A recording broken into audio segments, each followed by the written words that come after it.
Hi guys, from Slayer, and this is my 5.4.8 Arms Warrior guide. The Warrior class, in my opinion, is a class that can pull off a high burst damage, but I feel like we don't have much survivability in patch 5.4. I know this is not retail and it's a private server, so yeah, about that. This is mainly made for private server players. Well, I hope it is, and if you're watching this in 6.1 or whatever patch retail is now, I'd advise not to, because there's a lot that's been changed, but let's get into this. I'm going Arms, clearly. Yeah, they're pretty much your four main abilities, in my opinion anyway. Blade Storm's also very helpful. I'm gonna go Juggernaut because you obviously want more charges, because then pesky people that run away from you, you can charge and then straight away hamstring them and then they're not gonna get away easy. Second Wind, any warrior will tell you that this is freaking overpowered. Whenever you are below 35% health, you regenerate 3% health per second. That's just insane. Disrupting Shout. That interrupts all spell casting, so it's pretty good. And then look, and prevents any spell in that school from being cast by 4 seconds. So if you're running, I think it works anyway. If you go to a priest and then interrupt them if they're a healer, then they won't be able to heal for 4 seconds, which can get the person they're healing completely bursted down. It's especially good in 2s. Blade Storm, this is my personal preference, the best out of the 3. Shockwave's mainly more for 2s and 3s and stuff like that. Dragon Roar I've not really used that much. I've heard it's pretty good. Blade Storm for me is just amazing. You can just stun lock everyone. I mean, hamstring, disarm, and then what else do? You Recklessness, Bloodbath, and a Blade Storm. That's basically my macro, and then they just get dead. That doesn't really good. Mass Spell Reflect. That's pretty good. Reflects the next spell cast on you and all party members. So, I don't even know where I have that in my bars, but if you put that on, everyone who attacks spellcast you is going to get it reflected back at them. So this can help pretty well in some situations. As I said before, Bloodbath is used in my Blade Storm macro, so I pick up that. For the next 12 seconds, cause your melee special attacks to deal additional 30% damage, bleeding, and while bleeding the target moves at 50% reduced movement speed. And to the Glyphs, I use Glyph of Death from Above because it reduces the cooldown Heroic Leap, which is pretty good for catching up with flag carriers and stuff in Waterstone Gulch, and it also does ability damage, so basically it does this. That. You fly.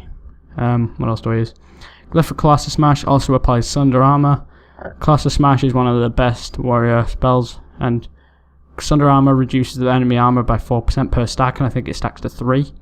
And I also use Glyph of Long Charge because it increases my charge range, which can also be good in battlegrounds and arenas to catch up with people. Now, going to the cat's info. On my meta socket, I use the 216% strength and 3% increase critical strike chance. And in my red, 116 strength. In my yellows, I go 320 crit, because it gives me the socket bonus 60 strength, and it's always helpful to have crit more. I enchanted this with the, what's it called? It's some shoulder enchant. I can't find it. Never mind. But it's I definitely advise you picking it up because it helps a lot. On my cape, I enchanted with 180 crit because that's also helpful to getting a lot of crit and burst and high, just DPS in general. In my top, I reforge from haste and get 450 mastery, because mastery is instantly attacks after you've already attacked, so I think pretty helpful. For my red there, I just do 2 strengths because I want high strength, and I enchanted it with 300 stamina because I need stamina because warrior survivability is not that high. On my braces, I reforge from expertise 248 mastery and 180 strength. On my weapon, I enchant with Bloody Dancing Steel. It's very helpful. My gloves, 170 strength, and in my blue, 240 strength, because as I said before, you need stamina.